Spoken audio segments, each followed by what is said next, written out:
So first of all, I want to talk about that, though, about the multi-hyphenate part of it. I mean, you directed this episode that people saw. You directed the first 2 episodes. You're executive producer.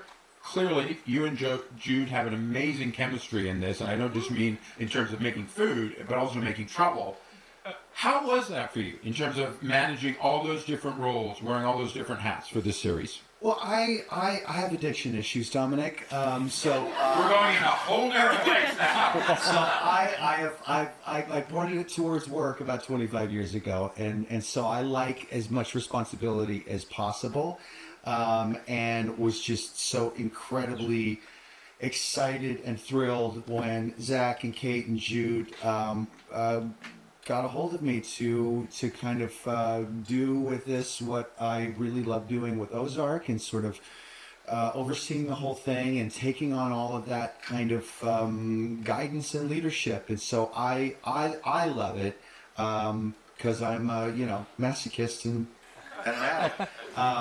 When you've got material like this, that basically all you need to do is just point the camera at the people, it makes it a whole lot easier. And then when you have a shared sensibility and set of tastes, it is easier once again. And with Alex, doing the production design, it's like you're just yes-anding every single conversation. You're trying to shape this environment that allows for the audience to receive all the kind of nuance that they put on the page, and kind of build that gritty environment where it makes sense that somebody like Vince and Jake would be making the kind of bad decisions that they make.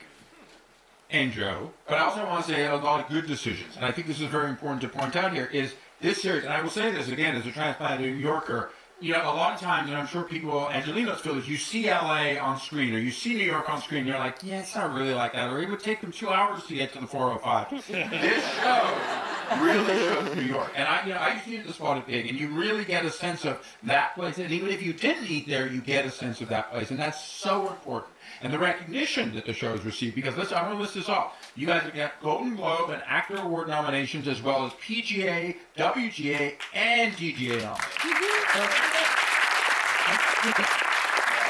You're very fortunate, and there's so many good things out, and there always are. You just feel so fortunate whenever you're in the conversation, because there's so many shows that are worthy of it. You just feel lucky that you've got the support of Netflix that gets it out there, and stuff like this where it drives people to take notice of all your hard work. There's unfortunately a lot of great work out there that doesn't get seen, doesn't get talked about, so we feel very, very fortunate. I also want to say one thing. We feel very fortunate to have Troy here with us. Maybe a lot of direct tests as much as you know Troy's work. This, I believe, is the first time you played a villain? Yeah, that's correct. You're very good at it. He was definitely, why not? Yeah, I think you've got a career in this with the villain thing. But to that, I wanted to ask, because it's not the kind of role you've played before, what attracted you to playing Joe?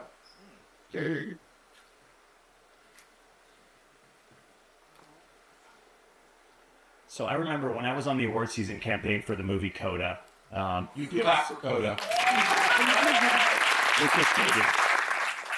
And we had all these events and social events and panels and screenings and interviews, and I kept bumping into Zach and Kate. And Zach was nominated for King Richard at the time, and they said, hey, Troy, what kind of role do you want to play that you haven't done yet?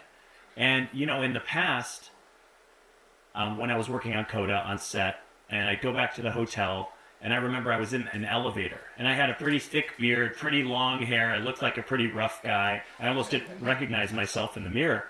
And when the elevator doors opened, these 2 women came into the elevator. They looked absolutely shocked and frightened, stepped back out of the elevator. I was like, no, go ahead and get on in. And the door shut, and they stayed out in the lobby. And I felt pretty hurt, but then when I looked again in my reflection and saw the beard and the long hair, I understood why I scared those women. And a couple of years later, when Zach and Kate asked me that question, I said, hey, you know what? I want to play a bad guy. And then maybe about a year later, I received this script where they wrote this role for Mancuso, a mobster who happens to be deaf. And, historically, before the Americans with Disabilities Act took place, a lot of deaf people actually were involved in crime and the black market and so on. But no one has ever told those stories. And my theory is, there wasn't any access, and just these histories often haven't been documented. So you have these Irish and Italian mobster stories, but what about the deaf mobster stories? And so it's so nice to share a character like that in this series, and it's so nice to see someone on screen. What would it be like if there's a mafioso who happens to be deaf, and how would that influence the story? So it added a lot of nuance, a lot of layers, and gave the audience a really fresh take on the whole mobster thing, I believe. Fantastic. Thank you, Justin.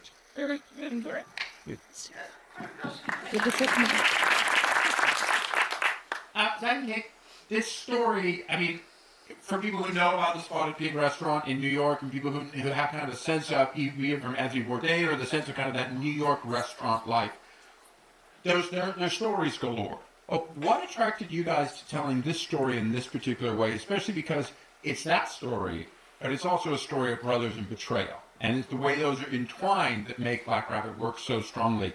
Give us a sense of what your creative process was developing this and then seeing it through to its execution. Well, it was a very long process. We lived we're married, and we lived in New York for 20 years, and for, 8 of those, we lived in the West Village and a catty corner to the Spotted Pig. So that was a place that we were we loved it. We were there quite a bit, and and it sort of embodied this certain kind of New York restaurant that was like a mix of a nightclub and great food, but it like not being pretentious, and it was sort of a place where you felt like anything could happen there, and then Often did. apparently a lot of things were happening there. So so there was sort of this it was very enticing and intoxicating, but I think what Anthony Bourdain does talk a lot about in like Kitchen Confidential and a lot of his writing is this idea that restaurant culture is almost like it attracts a certain sort of pirate mentality and people who don't really want to live a 9 to 5, and that's really exciting. But obviously, when you're sort of in that arena, then the lines get really blurry of what's appropriate and what isn't, and that's part of the allure. But there's obviously there's a tipping point, and so we wanted to sort of I think we were really drawn to trying to write something about characters who are aspiring to that kind of ambition to really leave a mark on New York, which I think a lot of people come to New York to try to do that, or you grow up in New York like Jake and Vince did. Sort of they're from Coney Island, so it's sort of just within spitting distance of that kind of achievement, and so that was a lot of what it was about. And then the brothers, you can talk about that. Yeah.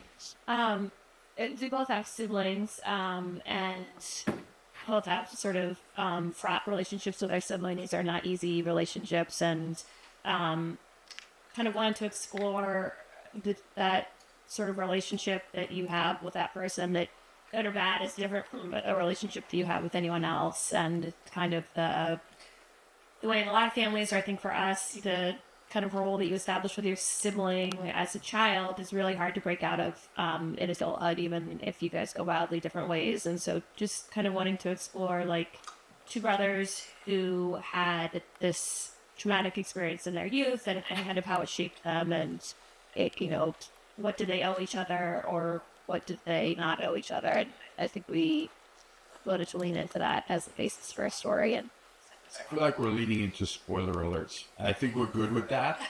One of the great things about Netflix is all episodes drop at the same time. So you guys have seen all the show, right? yeah, All right. So I think when Kate talks about what happened in their shoot, we can talk about that. Yeah, I think all of those things we try to, I would say that basic idea that we just talked about, that's what we came to, Jason with and Jude with, and then, we knew where the story was going to end, but we really tried to, it was a very collaborative development process after that point of figuring out, how we were going to tell the story and how we were going to get there, and we were very fortunate that we got to write. We be on set all the time, and so you see what Jason was doing with that character, and we got to make decisions with him of like who Vince was becoming, and that's a real luxury that you usually don't get that. Same with Troy, and to really sort of begin to build characters with the actors, and that's a really special thing to get to do. Yes, that's fascinating, Zach. I don't mean to put you on the spot, but can you give an example of that? I'll give you an example that I think might be wrong, but I might be wrong, which is the band. Like, was that part of that? Like, oh, you know what? This dynamic might, these two guys might have had this going on. Like, No, that was always that was because we were trying to get Jason to. There were early drafts we had trying to get Jason to like sing on camera. Sometimes it feels a little bit more like the drop. The guy who just dies. No, I mean very spontaneous. part that came out of like, part of the creation of the Spotted Pig actually was it was created by a group of musicians or people in the music industry and sort of brought that ethos into the restaurants. So that was always something. My brother's in a band, so I was interested in sort of thinking of New York music like that. The spoiler alert, and if you haven't seen it, watch it because it's well done at the end. From a writing standpoint, Vince's death. That is something that I remember like it was yesterday. Our conversation about there was an original way that they had constructed Vince to die, to sacrifice himself, and I was saying like, how's that feeling? How's that sitting with you now that you're seeing a few episodes of what we've been doing and what this dynamic is and the tone of the show, etc. And they were saying, yeah, it's feeling like we might want to use that element of how Vince currently dies for you to kill a different character. That weapon, the weapon of the tainted coke, and by virtue of the location that we found for the exterior of the Black Rabbit, it looked a lot like Spotted Pig, etc. At that incredibly cinematic setting there, right at the base of the bridge. Jason, I can interrupt? Yeah. You got to give Alex a round of applause for that. The construction of that is incredible. But briefly, we pivoted based on not only the tone of the show and what we were doing, but that location was just like an incredibly cinematic way for Vince to go. So like, well, let's have him go off the edge there. It also kind of gave a nice sort of payoff to the guy, the waiter who does the roof jumping and then ends up getting paralyzed, etc. So it's just their ability to pivot and not be overly prescriptive and precious about that which was already living in their head, but to be able to adapt to what the show was kind of telling us what it was is really admirable. You don't find that a lot, right? I really got a point there especially because of the chaos of Vince. So Jake has his own chaos. Let's be honest. I think that really it's an overused term, but there's a vibe, and the vibe of these things, and I mentioned it when we came out, is if it's not authentic, the sense of disbelief disappears very, very quickly. And I think that was a huge part of the show. And to that, I want to pivot to Alex, because a huge part of that was the production design. I mean, whether or not you've been to the Spotted Pig, trust me, if you've seen the show, you've been to that Spotted Pig. That was so important. And I often think of production design, there's that story about, like, superhero movies, right? Like, oh, how do you do it? I put on the suit. It's pretty easy. Like, you're there. When you look at this level of expertise in production design and attention to detail, it feels like the world is there. And you guys in a sense, you're moving through it, which I guess is free, both as a director and an actor, isn't it? It is, but the curse of that, when a job is so incredibly well done, like him and his art department did, you should get, and you don't get any credit for it because it looks like it's been there. It looks authentic. It's real. But that's because he just does his job so well. It doesn't look like a set, because we had to build that whole thing in the interior. Well, and so Alex, walk us through some of that, because it really is. I mean, insofar as New York is a character in Black Rabbit, obviously the restaurant is, and so many of the locations and the sets are. Well, thank you. So, when we started talking about the project, we were talking about the inspirations, and Spotted Pig came up, and then other, quintessential New York restaurants like One If by Land, Two If by Sea, and Freeman's Alley, and things like that. And then we were pulling in a little bit of seasoning from like British gastropubs, and then like also because the music element, Keith Richards' estate and Jimmy Page's house, and so we're kind of putting all that in the blender, and that was all sort of like, where we were going with the design, but we hadn't found the location yet, and we looked at a lot of places, but there's not that many places in New York City that you can take over and own that have that vibe that the Spotted Pig had. It's very specific on the corner, and it feels very inviting. And then by complete accident, we stumbled upon this location. We didn't even mean to go see. We were going to see a different location. It didn't really work. It was in Chinatown, and the guy who owned it happened to mention, "Oh, I've got this one other place that's in bad shape. You probably don't want to see it." And we were already like kind of on the road, so like, why don't we just go? And of course, as soon as we walk out of the van, we see this beautifully decrepit building, which is one of the oldest wood buildings still standing in New York. It predates the Brooklyn Bridge by almost a century. And in fact, hanging in the restaurant, there are etchings of the Brooklyn Bridge being built, and you see the Black Rabbit in those pictures. So, walking around this space that was really decimated during one of Sandy, it was the Bridge Cafe, right? That was and we found all this great detail, in the original architecture, but then also in the destruction of it, and we felt like this is a great opportunity to pull all of these elements into the design of our restaurant, which is completely built on a soundstage, all 3 floors of it, 2 of them stacked, one on top of the other, and then a third next to it. And the other thing that I really was playing with a lot is to talk about the relationship of the brothers. Everywhere you look in that set, there's both Vince and Jake are represented. Vince being the brother who's sort of in shambles, and then Jake, the brother who presents, even though he's got a lot kind of inner turmoil, but he presents better. So, you're seeing like crumbling plaster and exposed lath right next to expensive imported Austrian wallpaper. So that was a way of just sort of building some of the themes of the show into the design of the set. And the actual decrepit state that the practical location was in when we scouted it, that plays in, I think, at the top of the second episode, where we do a flashback to where Vince first takes Jake there and said, "You got to have a vision for this. This is we could make this." So we're like, let's just leave this completely as it is, because that'll work for that. So it was a really great juju that we just kind of stumbled upon. That's interesting you talk about that in the flashbacks, because Zach and Kate, part of the element of constructing an 8-episode series like this is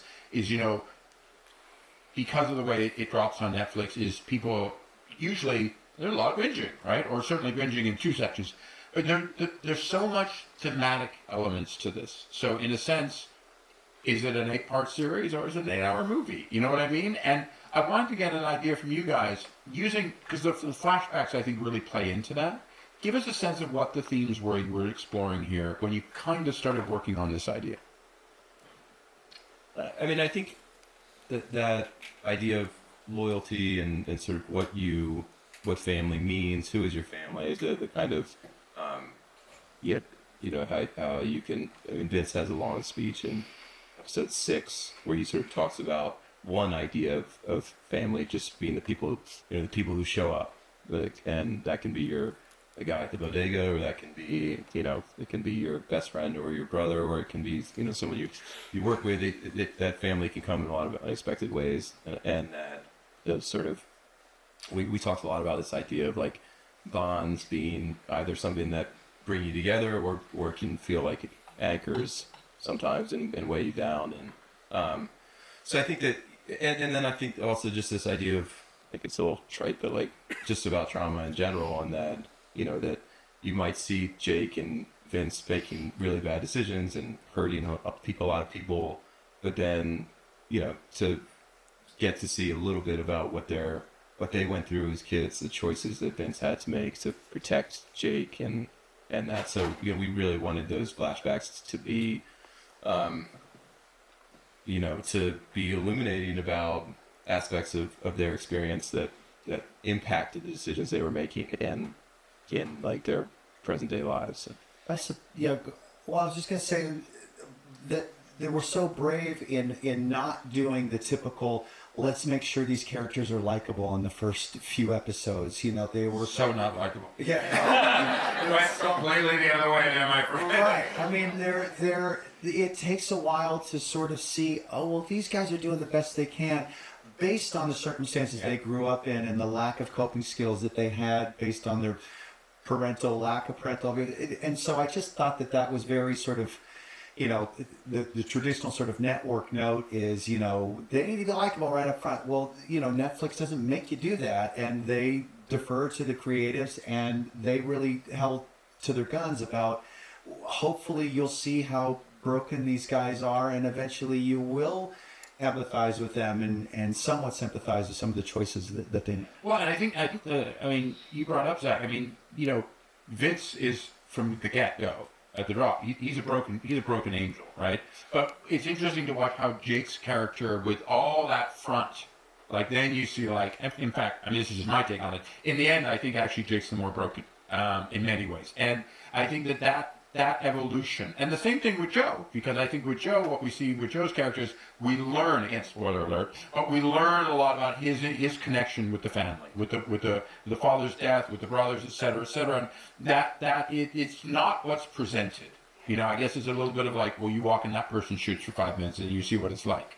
Yeah, I mean, that, like we were saying about, like, the brothers, like, yeah, Jake does start out and does seem like he has his shit very much together, and I think one of the things we're exploring in kind of the experience of living in New York is this, like, tremendous ambition that everyone kind of feels like they have in some way, or a lot of people do, because it's very difficult to live there, and there's a face that you want to present to people, and that's kind of prized characteristic. So, you know, Jake is someone whose ambition drives him, and he puts on this face to appear ambitious to everyone. But you know, Vince is very ambitious too, but he doesn't have to try as hard, or he doesn't care as much about the way that he is perceived in his pursuit of it. So we're very interested in that, and how kind of it's all sort of out there in the world for people to see what they see in each of these characters, but learn as you get to know them better that, yeah, like as you said, in some ways Vince is a lot more real person, knows who he is a little bit more than Jake and Jake's facade, because they kind of are throughout the show. So learn more about them. Yeah, and I think that we felt like what Alex was saying. I mean, Alex brought this out more than we even, I think, realized was in the sort of DNA of the show. But we talked a lot about like that restaurants and bars, you know, when you go in them at nighttime, like they hide a lot of the like dirt and grime and everything like this. You know, and they're very alluring. If you've ever worked in a restaurant, you go in there in the morning, it's disgusting. You know, and specifically in New York, like when you know, if you stumble out of a bar, something might have happened. That like at 5 As a dad, yeah, backing into that. you know, but New York is constantly like, it's like a city that is constantly being handed over to the next shift, right? So at 5 you're leaving, and other people are coming in to take all the trash out and to start to clean up. And I think that idea of like, you know, that's who the characters are as well. I think that they're, you know, when it's dimly lit, they look great, and you know, when the lights are on, there's a lot of scars show. Troy, I wanted to get a sense from you. I mean, with Jude's character and with Jason's character, obviously Joe plays a huge role. There's significant amounts of money involved, et cetera, et cetera. What was that chemistry like for you as an actor? Because it goes in a sense that it's a two character role that becomes a 3-character role, and then I guess I would say, please correct me if you think I'm wrong, there's a 4th character of their background, their history, right? But for you come into that, Joe comes into that and kind of dominates it in many senses for the rest of the series.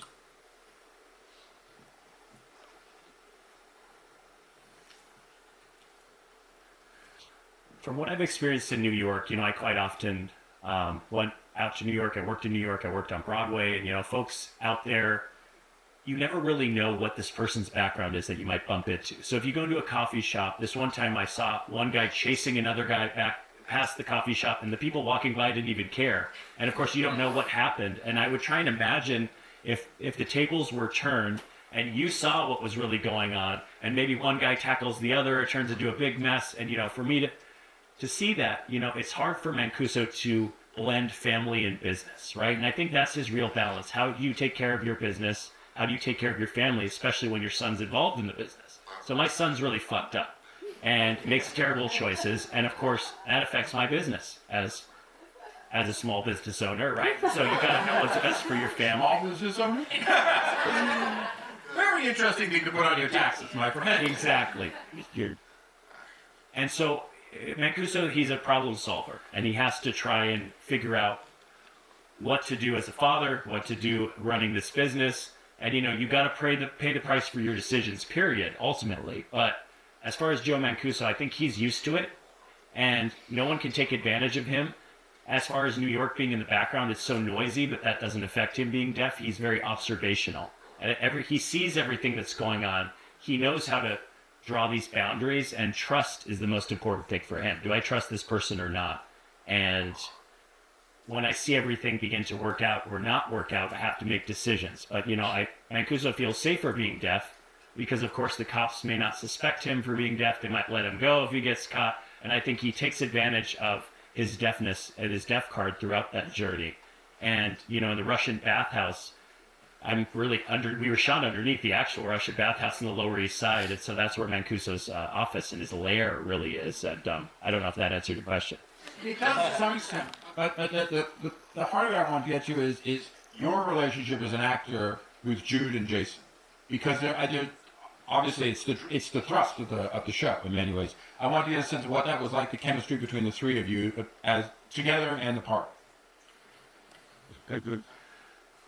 So I feel like we had a similar understanding, a mutual understanding as actors. We all have a background in actors, and we really invest in what's best for the art and what's best for the story and what's best for our craft. And we really want to play these characters that are almost unrecognizable. And so we bleed acting, and we really hit it off. During breaks, I remember Jason and I were throwing a Nerf football back and forth, and we had some nice chats, and it really felt like we'd known each other for much longer than we actually had. And I think that influenced our chemistry as actors.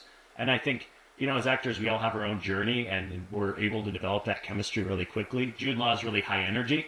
I feel like he had that New York energy, maybe as a Londoner, wherever he's from. It's like, okay, is that a good fit? And I'm a bit opposite. I'm from Arizona, and I know that all this is bullshit.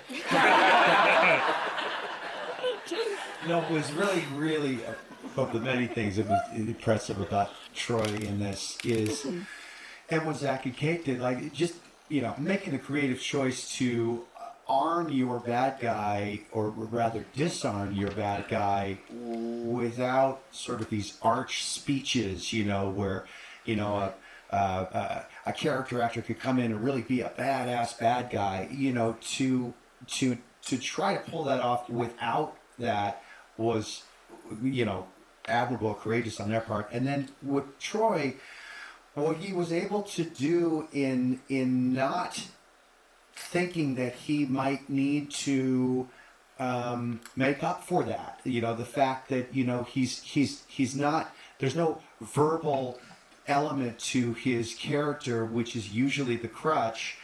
And then also, we spoke a little bit about this. I wanted to make sure that he didn't feel that he needed to be, that he could feel safe in the stillness of that character, and that would lend the power on the opposite side of it, by not doing sort of some of the expression work that somebody who is deaf might feel that they want to offer to the person who's trying to understand, that they need to couple facial expressions with it. Like, this guy doesn't care if you are listening, if you're not, if you're understanding, if you're not, that just to trust that the stillness, that presence would be the impactful element of that character. And, Troy's ability to do that every single day in every single scene, calibrate that. Sometimes it would go up a little bit when he's dealing with his son, but when he's dealing with Jake and Vince, it was just so incredibly effective and compelling, I thought. Well, I think effective and compelling is exactly what we can say about Black Rabbit. Thank you very much.